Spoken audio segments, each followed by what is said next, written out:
নমস্কার দাদা। নমস্কার। আপনারা খাবার খাচ্ছেন, আপনাদের একটু ডিস্টার্ব করলাম। হ্যাঁ, আপনাদেরকে একটা ধাঁধার প্রশ্ন করছি, দিবেন? প্রশ্ন কি করতে পারি? হ্যাঁ, উত্তর দিবেন? হ্যাঁ। আপনারা খাওয়া ডিস্টার্ব হলো না তো? না, না, disturb আপনার নাম কি? বিভাস মন্ডল। আপনার নাম?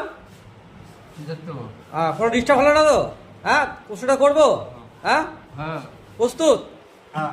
এবার প্রশ্নটা করছি, কোন জিনিস খাওয়া যায়, খেলা যায় আর দেয়া যায়? কোন জিনিস খাওয়া যায়, হ্যাঁ, খেলা যায় আর দেয়া যায়? কোন জিনিস খাওয়া যায়, হ্যাঁ, খেলা যায়, খেলা যায় আর দেওয়া দেয়া যায়। যায়? হ্যাঁ, খাওয়া, হ্যাঁ, খেলা, হ্যাঁ, দেওয়া। হ্যাঁ। কোন জিনিস খাওয়া যায়, খেলা যায় আর দেয়া যায়? বলো। তোমরা আপনার দুজন কনসাল্ট করে উত্তর দিতে পারেন। কোন জিনিস খাওয়া যায়, খেলা